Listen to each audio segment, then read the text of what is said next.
וישרים ישרים ינוסו וחסידים ברינה ברינה יגילו וחסידים ברינה ברינה יגילו וחסידים ברינה ברינה יגילו וחסידים ברינה ברינה יגילו הם צדיקים. Avant qu'on commence notre Mishnah, il faut essayer d'abord de comprendre quelque chose. Vous savez, en vérité, personne au monde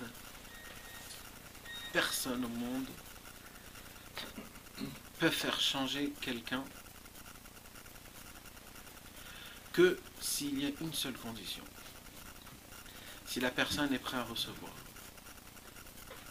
Il n'y a rien au monde qu'un homme peut changer. Rien.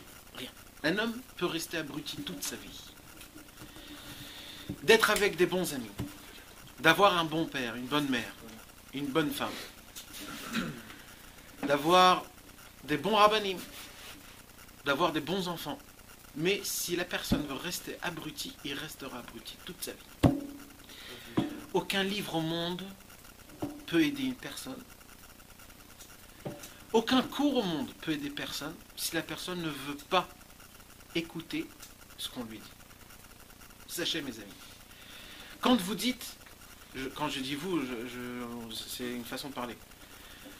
Quand vous dites, ouais bientôt je changerai, dans 3 mois, dans 6 mois, dans 1 an, quand j'aurai un enfant, quand je me marierai, quand je ferai ça, quand je ferai ainsi, quand je ferai un tel. Vous savez, on se le dit tout le temps, hein.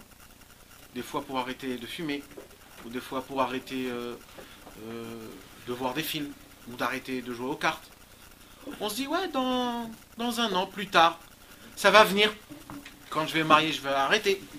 Après, il a un enfant, il dit quand j'aurai le 2e, et ainsi de suite. Sachez une chose, mes amis.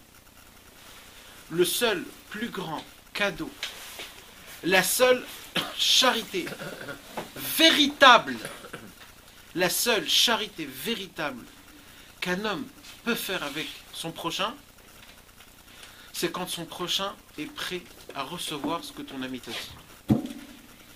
C'est la seule chose. C'est la seule chose unique qui peut faire changer quelqu'un. Si la personne est prête à entendre un bon conseil. Pas juste d'entendre, d'accomplir. Donnez-moi tous les exemples que vous pouvez me donner. Donnez-moi tout ce que vous voulez. Vous allez voir, mes amis. Vous allez voir. Si la personne elle-même, elle n'est pas prête à changer, elle n'est pas prête à recevoir ce qu'on lui dit, il n'y a rien au monde qui pourra lui changer. Un homme ne peut pas avancer s'il ne fait pas ça. Et ça, c'est valable dans tous les cas et dans tous les contextes. Vous allez voir que même matériellement, quand une personne elle veut travailler quelque part, ou alors la façon de comment elle travaille, ou la façon de comment elle gagne de l'argent, ou tout sort de choses, c'est toujours parce qu'il a été influencé. Toujours, tout le temps. Toujours parce qu'il a été influencé. Et ça marche spirituellement. Un homme ne peut pas changer s'il n'est pas prêt à vouloir se changer en entendant une reproche. On peut le sensibiliser. Le sensibiliser, c'est bien pour 1 heure. Après, ton train de vie reprend. Sensibiliser au moins déjà à écouter, après il faut essayer de le convaincre dans ce sens-là. Au moment où la personne, il ne sait pas faire un clic dans sa tête, comme quoi il se dit, il faut que je l'écoute ce mec, et il faut que je change, il n'y a rien à faire. Une remontrance. Il n'y a rien à faire. Sache une chose. Mais... Et vous savez... Ça dépend de qui ça vient. Non, Michael, sache, c'est ce que je te dis, c'est écrit. Il faut que tu le saches et c'est comme ça que ça marche. Et ça marche comme ça. Vous savez, on n'est pas tous des hommes parfaits. Nahon, est-ce que vous... On n'est pas tous des hommes parfaits. On a des qualités qui ne sont pas très bien. Mes amis, écoutez bien ce que je vais vous dire.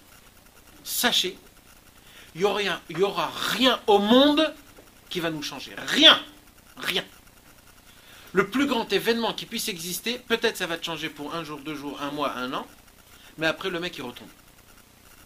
Il n'y aura rien qui pourra le changer. Une seule chose pourra changer l'homme, c'est la volonté, mais le fait est de se dire dans ta tête, maintenant je me mets dans un statut que je change. Et sachez mes amis, comme on est là, exactement comme on va être exactement les mêmes à 70 ans. Moi je vous le promets. On ne change pas si on ne veut pas changer. On ne change pas. On ne change pas. Et si on veut changer mais on n'y arrive pas?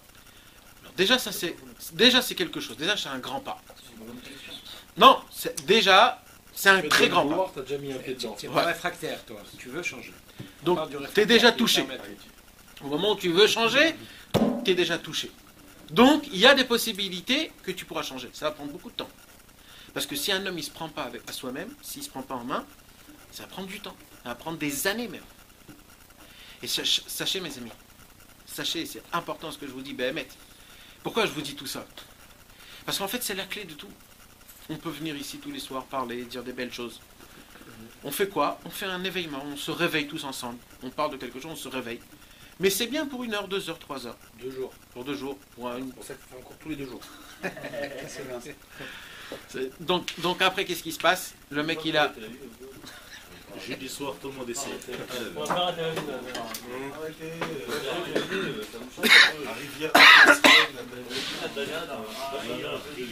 Natania Chen, c'est bon. Par semaine, Quand il y aura ça change. plus de mecs de Tel Aviv que Netanya. Il y en a plein maintenant, il y a eu du souffle. Bon, vas-y. Tu mets des balles là, il Il négocie. a raison, Franck, vas-y. Dis-moi. Comme ça, tu fais l'effort de venir, c'est une mise à chaque mètre, c'est une mise Je viendrai quand même, hein. Attention, tu viens quand même. Ah, voilà, c'est bon. c'est bon, Frécy alors. Pas l'énerver, on le va me dire. Donc, tout ce qu'on fait... Ah, oh, il levez-vous, monsieur.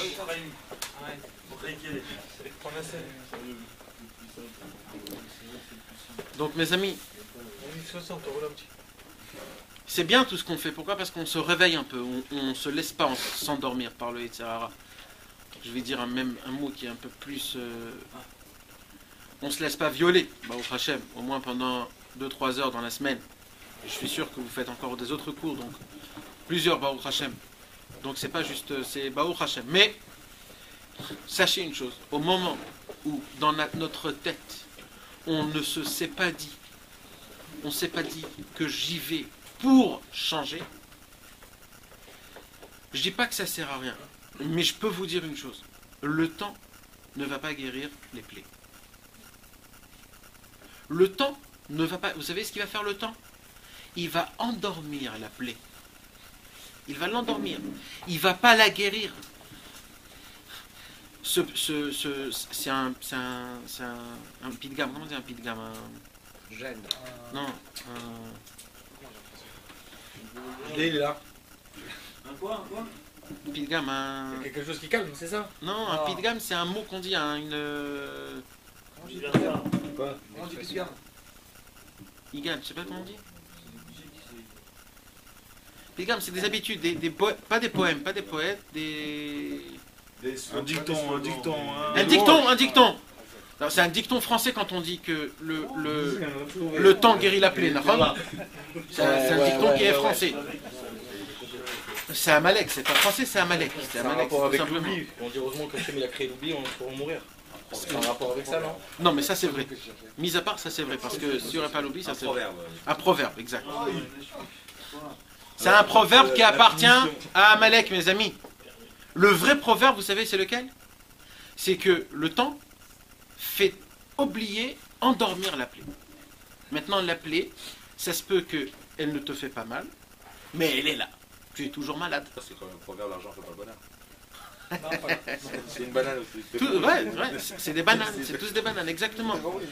Mais mes amis, moi je vous dis ça parce que, c'est sérieux ce que je vous dis, c'est très important de savoir ces choses-là. Malheureusement, on a beau faire beaucoup de choses, on a beau étudier, on a beau avancer, on a beau faire plein de choses. Mais la nature de l'homme, c'est qu'à un moment où un petit peu il a progressé, il se dit c'est bon, je suis bien, c'est bien, ce que je fais c'est bien. Et il s'arrête là.